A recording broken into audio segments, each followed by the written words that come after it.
जय जोहार, नमस्कार। दैनिक छत्तीसगढ़ चैनल देख रहे हैं आप और छत्तीसगढ़ प्रदेश की आज की तमाम महत्वपूर्ण बड़ी खबरों की शुरुआत सर्वप्रथम आज की पहली बड़ी खबर के साथ। सॉफ्टवेयर के पेज में 20,000 से ज़्यादा मतदाताओं के परिचय पत्र अटक चुके हैं।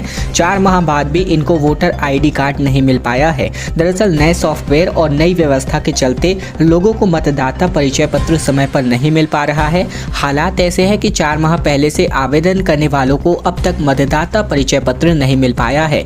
आंकड़ों के मुताबिक ऐसे तकरीबन 20,000 से भी ज्यादा मतदाता हैं जिनका परिचय पत्र अब तक अटका हुआ है, जबकि उन्होंने इसके लिए जनवरी में ही आवेदन कर दिया था।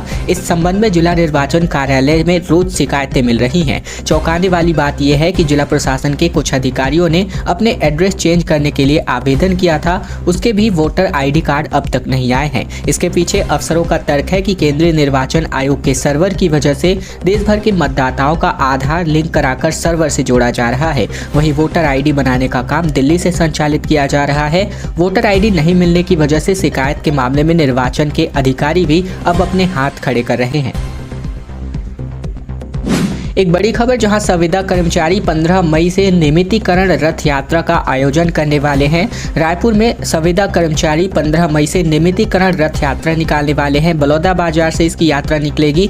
महासंघ के प्रवक्ता सूरज सिंह ठाकुर ने बताया है कि छत्तीसगढ़ सर्व विभागीय संविदा कर्मचारी संघ के बैनर तले राज्य के सभी विभागों में कार्यरत संविदा कर्मचारी तकरीबन 4.5 साल बाद भी जन घोषणा पत्र में किए गए नियमितीकरण के वादे को लेकर पूरा नहीं करने के विरोध में प्रदर्शन और चुनावी वादे को पूर्ण कराने की मांग को लेकर 15 मई से प्रत्येक जिले में प्रति दिवस संविदा नियमितीकरण रथ यात्रा अब नहीं तो कब के नाम पर इसकी थीम पर एक रथ यात्रा का आयोजन किया जाएगा।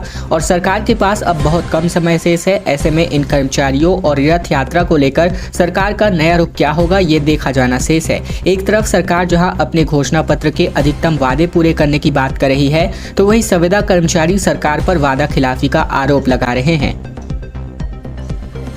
द्रोणिका के असर की वजह से प्रदेश में नमी आती नजर आ रही है, जिसकी वजह से बिलासपुर से रायपुर तक गर्मी हुई, बारिश भी हुई और बस्तर में थोड़े बहुत हालात दिखाई दे रहे हैं। प्रदेश के उत्तरी और मध्य हिस्से में बात करें तो दिन के तापमान में वृद्धि से गर्मी बढ़ने लगी है। आने वाले दिनों में तापमान लगातार और बढ़ेगा। हालांकि बस्तर में फिलहाल तापमान नहीं बढ़ेगा, इससे गर्मी स्थिर रहेगी। इसके अलावा बीती शाम की बात करें तो शाम और रात में बस्तर संभाग के कुछ हिस्सों में तेज हवा चली और हल्की बारिश भी हुई है। इसके कारण से गर्मी से थोड़ी बहुत राहत है। मौसम विभाग का कहना है कि अगले आने वाले 2 दिनों तक उत्तरी और मध्य छत्तीसगढ़ में तापमान बढ़ेगा, लेकिन बस्तर में तापमान स्थिर रहेगा। तेलंगाना से दक्षिण तमिलनाडु तक एक द्रोणिका सक्रिय हुई है और इसके असर की वजह से कुछ नमी प्रदेश में आ रही है। नमी का असर बस्तर में अधिक है, इस वजह से यहाँ तेज हवा और हल्की बारिश की स्थितियां बनी हैं। कौन होगा मुख्यमंत्री का चेहरा? आम आदमी पार्टी ने राजघरानों को आपका ऑफर दिया है। केजरीवाल की सभा में घोषणा की जा सकती है। दरअसल अब मुख्यमंत्री के चेहरे की उम्मीदवारी की लगातार दावेदारी होने लगी है और इसी बीच छत्तीसगढ़ में विधानसभा चुनाव के मद्देनजर आम आदमी पार्टी ने मुख्यमंत्री पद का उम्मीदवार कौन होगा ये अभी तय नहीं किया है, लेकिन आम आदमी पार्टी का ऑफर प्रदेश के राजघरानों तक पहुंच चुका है। आम आदमी पार्टी के राष्ट्रीय पदाधिकारियों ने राजनीति में दखल रखने वाले सरगुजा, जसपुर, कवर्धा, खैरागढ़ के राजघरानों से सीधा संपर्क साधा है। चुनाव की सरगर्मी तेज होते ही आम आदमी पार्टी ने संगठन को मजबूत करना शुरू कर दिया है। वहीं पार्टी ने बीते 3-4 महीने में सदस्यता अभियान की वजह से प्रदेश भर में तकरीबन 10 लाख सदस्य बनाने का दावा किया है, जिनमें ग्रामीण स्तर पर तकरीबन 1 लाख नई नियुक्तियों की बात कही जा रही है। आला पदाधिकारियों का कहना है कि विधानसभा चुनाव के पहले मुख्यमंत्री उम्मीदवार के साथ ही पार्टी चुनाव लड़ेगी। दिल्ली और पंजाब में भी यही स्थिति है। छत्तीसगढ़ में भी विधानसभा चुनाव के पहले मुख्यमंत्री का चेहरा कौन होगा, इस पर तस्वीर साफ हो जाएगी। ट्रक और बोलेरो में भीषण टक्कर हो गई और 4 लोगों की यहां पर मौत हो गई। 6 लोग गंभीर रूप से घायल हैं। शादी के कार्यक्रम से वापस लौटते वक्त ये भीषण हादसा हुआ है। मामला छत्तीसगढ़ के सूरजपुर का अंबिकापुर बनारस स्टेट हाईवे का, जहां पर बीती सुबह भीषण सड़क हादसे में 2 महिलाओं समेत कुल 4 लोगों की मौत हो गई, जबकि 4 लोग गंभीर रूप से घायल बताए जा रहे हैं। सभी घायलों को अंबिकापुर जिला अस्पताल में भर्ती कराया गया, जहाँ उनके हालात नाजुक बने हुए हैं। मामला भटगांव थाना क्षेत्र का है। जानकारी के मुताबिक शादी में शामिल होने के बाद बाद 10 लोग बोलेरो में सवार होकर बलरामपुर रामानुजगंज जिले के खेसारी गांव वापस लौट रहे थे। इनकी गाड़ी सुबह तकरीबन 9 बजे सूरजपुर जिले के सोनगनगरा इलाके में पहुंची ही थी। तभी तेज रफ्तार ट्रक ने इनकी बोलेरो को जबरदस्त टक्कर मार दी। ट्रक के सामने आमने सामने भिड़ंत की वजह से बोलेरो के परखच्चे उड़ गए और इन हादसे में 2 महिलाओं समेत बोलेरो चालक की मौके पर ही मौत हो गई और वहीं एक व्यक्ति की मौत अंबिकापुर जिला अस्पताल ले जाते वक्त रास्ते में हुई। हादसे के बाद लोगों ने भटगांव थाना पुलिस को इसकी सूचना दी। बिलासपुर से खबर, जहां गैंगवार के आरोपी हिस्ट्री सीटर मैडी समेत 3 लोगों को गिरफ्तार किया गया है। शहर में इन अपराधियों का जुलूस निकाला गया। मैडी ने कहा कि हत्या के फरार आरोपियों को गिरफ्तार करने की हिम्मत नहीं है। दरअसल बिलासपुर में गैंगवार के आरोपी हिस्ट्री सीटर मैडी व उसके साथ 2 साथियों को पुलिस ने गिरफ्तार किया है। घटना के बाद से सभी फरार थे। आदतन अपराधियों के प्रति भय कम करने के लिए पुलिस ने बीती शाम को तारबहार थाने से लेकर गांधी चौक और मिशन अस्पताल रोड में हथकड़ी लगाकर उनका जुलूस निकाला। इस दौरान पुलिस से बेखौफ मैडी ने मीडिया के सामने चिल्ला कर कहने लगा कि हत्या के फरार आरोपी को गिरफ्तार करने में पुलिस में हिम्मत नहीं है। उनकी हरकतों को देख करके प्रशिक्षु आईपीएस ने उसे चुप कराया। इसके अलावा बीती शनिवार को रात तकरीबन 1:30 बजे के आसपास हेवन पार्क होटल के सामने गली में भास्कर वर्मा की बाइक खराब हो गई थी। तभी वसीम भास्कर गैंग और मैडी गैंग के साथ उनकी पुरानी रंजिश चल रही है और इसी भास्कर वर्मा के अकेले होने की खबर मिलते ही मैडी गैंग के साथ कार और बाइक में सवार होकर के ये सभी पहुंच गए और उसे घेर करके लोहे से हथियारों से लैस युवक ने उनकी ताबड़तोड़ पिटाई शुरू कर दी और इस हमले में भास्कर वर्मा बुरी तरीके से घायल हो गया और वहां उसे अपोलो अस्पताल में भर्ती कराया गया।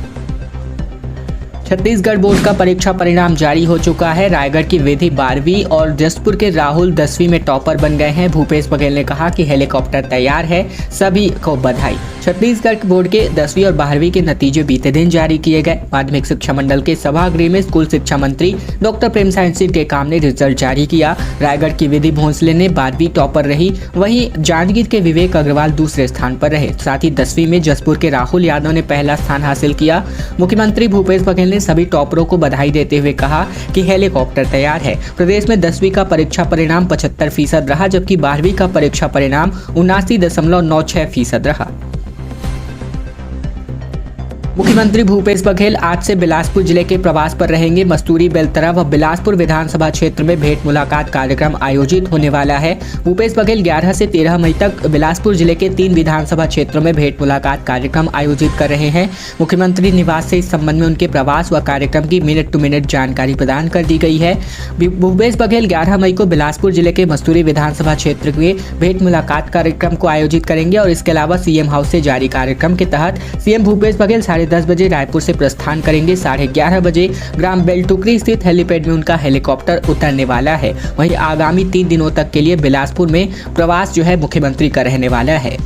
छत्तीसगढ़ प्रदेश की तमाम महत्वपूर्ण बड़ी खबरों को रोजाना ठीक इसी प्रकार इसी चैनल के माध्यम से देखते रहने के लिए नीचे दिए गए लाल कलर के सब्सक्राइब बटन को दबाकर आपको इस चैनल को सब्सक्राइब कर लेना है, ताकि प्रतिदिन महत्वपूर्ण खबरें छत्तीसगढ़ समाचार हम आप तक रोजाना पहुंचा सके। तो चैनल को सब्सक्राइब करने का बहुत ही छोटा सा काम आप लोगों को जरूर से करना है।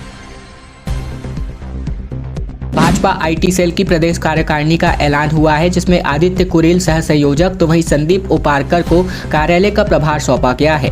भारतीय जनता पार्टी ने छत्तीसगढ़ प्रदेश के आईटी सेल के प्रदेश कार्यकारिणी की घोषणा कर दी है। यह ऐलान भाजपा के प्रदेश अध्यक्ष अरुण साव और संगठन महामंत्री पवन साय की सहमति से भाजपा के आईटी सेल प्रदेश संयोजक सुनील पिल्लई ने की है। इस लिस्ट में आदित्य कुरेल सह संयोजक तो वहीं संदीप उपारकर को कार्यालय का प्रभारी नियुक्त किया गया है और ये लिस्ट आप अभी अपनी स्क्रीन पर देख रहे हैं।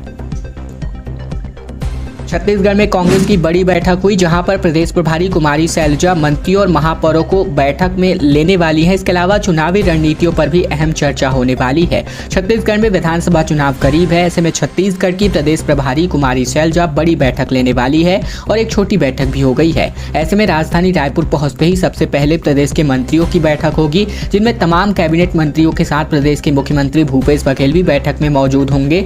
प्रदेश में सत्ता और संगठन के आपसी सामंजस्य के साथ ही राजनीतिक हालातों पर भी चर्चा होगी।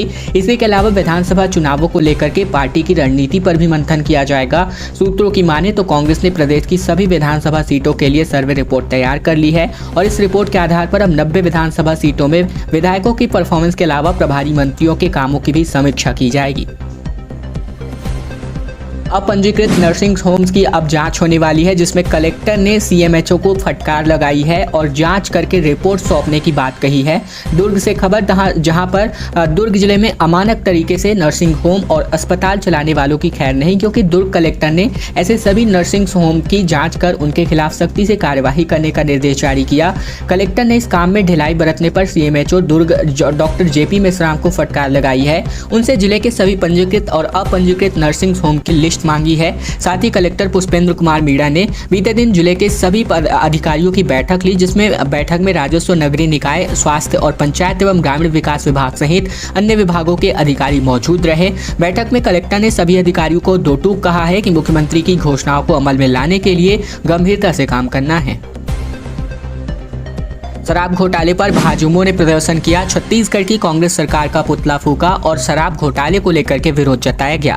दरअसल शराब घोटाले को लेकर छत्तीसगढ़ की कांग्रेस सरकार के विरोध में भाजपा जनता युवा मोर्चा के कार्यकर्ता सड़क पर उतर आए। जगदलपुर के चांदनी चौक में सरकार के खिलाफ जमकर इन्होंने हल्ला बोला। साथ ही सीएम और आबकारी मंत्री समेत सरकार का पुतला दहन किया। इस दौरान पुलिस और जवानों के साथ कार्यकर्ताओं की जमकर झूमाझटकी हो गई। और इसके अलावा आड़ावाल में नगर नार मंडल एवं नगर पंचायत बस्तर में बस्तर मंडल के कार्यकर्ताओं ने भी पुतला दहन करके विरोध जताया। भाजयुमो ने कहा कि यहां पर करोड़ों रुपए के शराब घोटाले के सामने आने के बाद भी भाजपा आक्रामक रणनीति पर आगे बढ़ रही है। बिलासपुर संभाग प्रभारी किरण देव ने कहा कि छत्तीसगढ़ की जनता से शराबबंदी का झूठा वादा करने वाली कांग्रेस के शासन में 2000 करोड़ रुपए के घोटाले का उजागर ईडी ने किया है। दंतेवाड़ा में 1000 से ज्यादा स्वास्थ्य कर्मचारी हड़ताल पर हैं। 3 दिन से ओपीडी सेवा पूरी तरीके से बाधित चल रही है। छत्तीसगढ़ के दंतेवाड़ा में स्वास्थ्य व्यवस्था पूरी तरीके से चरमरा गई है। बीते 3 दिनों से 1083 स्वास्थ्य कर्मचारी हड़ताल पर हैं, जिनकी वजह से जिले के सभी अस्पतालों में ओपीडी सेवा पूरी तरीके से ठप पड़ गई है। जिले के सभी अस्पतालों के साथ साथ 5 सामुदायिक स्वास्थ्य केंद्र, 13 प्राथमिक स्वास्थ्य केंद्र और 76 उप स्वास्थ्य केंद्रों में स्वास्थ्य सेवा हड़ताल की वजह से सीधा असर इन पर पड़ रहा है। कर्मचारी कोरोना भत्ता व अन्य 19 मांगों को लेकर हड़ताल पर हैं। संयुक्त संगठन के बैनर तले इस हड़ताल में डॉक्टर, पैरामेडिकल स्टाफ, एनएचएम साथ ही फील्ड की समस्त स्टाफ की इस हड़ताल में शामिल हैं। ओपीडी बंद होने की वजह से मरीज हलाकान हो रहे हैं। अति आवश्यक सेवाओं के बाधित होने के बावजूद अभी तक हड़ताल को खत्म कराने के लिए कोई भी ठोस कार्यवाही, कोई भी ठोस पहल नहीं की गई है, जबकि छुट्टी के दिनों में भी ओपीडी बंद नहीं करने के निर्देश दिए गए हैं। अंतिम बड़ी खबर, जहां पर नक्सलियों को लेकर खबर, संगठन छोड़कर के माओवादियों का जो संगठन छोड़ चुके जो माओवादी हैं, इनका एनकाउंटर पुलिस के द्वारा किया गया, ये कहना है। नक्सली लीडर ने पुलिस पर फर्जी आरोप लगाते हुए मुठभेड़ का आरोप लगाया। छत्तीसगढ़ के सुकमा जिले में पुलिस नक्सली मुठभेड़ जो कि बीते दिन हुई थी, जिसको लेकर माओवादियों ने इनको फर्जी बताया है। नक्सली लीडर्स का आरोप है कि पुलिस ने संगठन छोड़ चुके 2 माओवादियों को घर से उठाया और उनको जंगल में ले जाकर उनका एनकाउंटर कर दिया। माओवादियों का कहना है कि जंगल में ना तो पुलिस और न ही नक्सलियों के बीच मुठभेड़ हुई है और न ही वहां पर कोई और साथी थे।